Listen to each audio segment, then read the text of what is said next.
How do you put your health first without putting the family last? It's an interesting question that this question gets asked quite a fair bit actually, because there's this idea that if you put your needs above your children's, you're being a bad mum. Or if you aren't putting your children first, you're a bad mum. The same thing goes to a lesser extent for dads, I suppose. But inside of this topic, there's a few misconceptions and quite a lot of a lack of clarity around the outcomes, and that tends to really take the whole idea of getting healthy and turning it into a selfish thing. So the first thing that you really need to start to get clear on is, well, what is health? Because for health, it varies from one person to another. One person may not have any symptoms of chronic disease or markers in their blood to say that they're unhealthy, to think that they're healthy.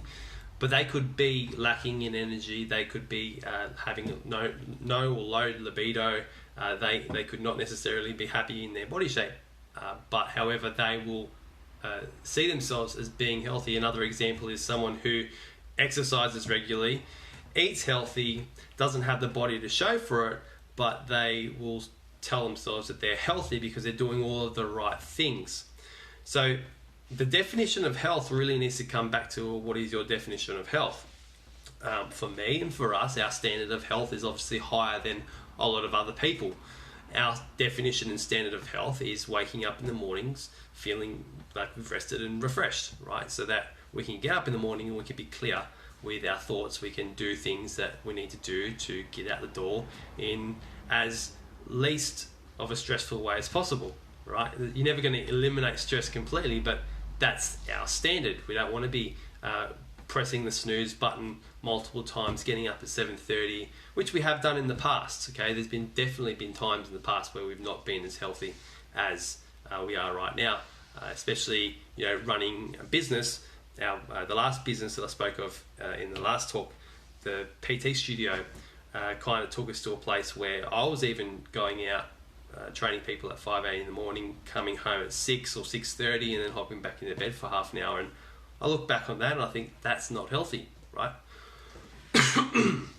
So standards have to rise for your standard and or your definition of health, for you to first understand what you're aiming for.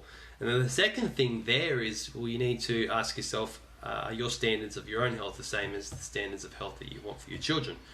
Okay, I've met plenty of older women who have had teenage sons, and then teenage sons have come to me and they've wanted to put on some muscle because they're really skinny, or they wanted to lose some body fat because they've got a little extra fat. And if you work through it all, what you tend to find is that these kids, they don't eat their vegetables. They haven't done since they've been kids. They're very picky eaters. They stay up really late on, hey, guess what, screens, right? They do all of this stuff, and there's a level of responsibility that you have to take for your teenage kids, is that at the end of the day, they are a reflection of what they did when they were 0 to 5, 5 to 10. Okay, so they would have picked up those behaviours and adopted those behaviours from the people that are around them, right? And is your standard for them the same as your own?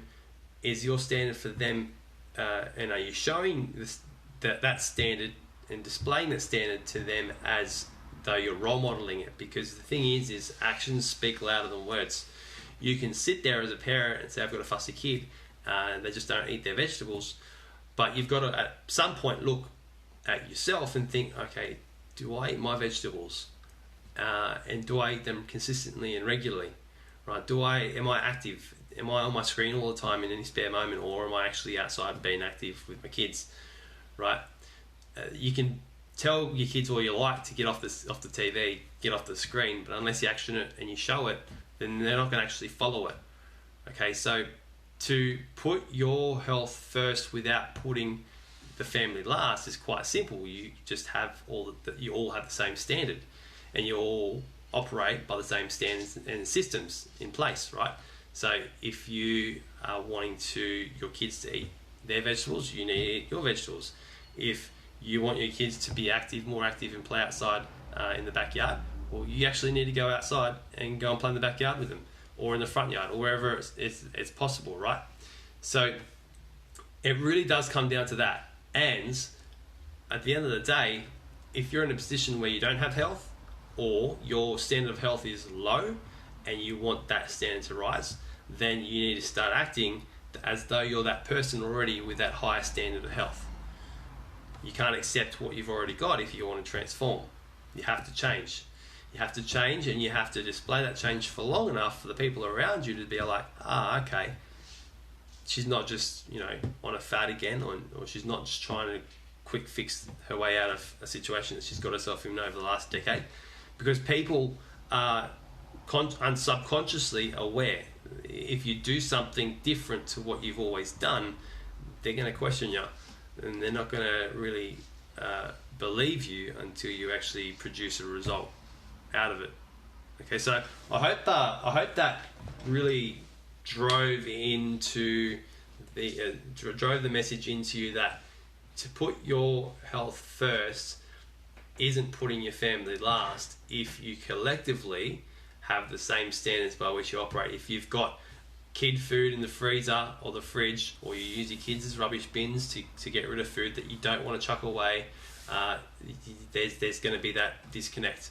Okay, if you think kids can get away with eating whatever they want until a certain age, so you don't worry about what they eat, or if you think, I don't know, there's heaps of different other misconceptions and beliefs that hold people back and hold families back from being healthy.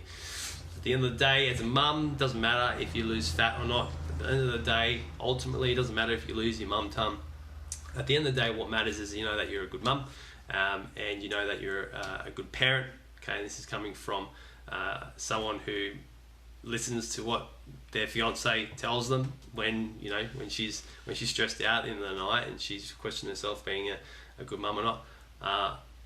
Those are the things that matter, and if you can tie in your body shape results with that, and you can understand that your body shape is a direct reflection of your health, then everything starts to flow.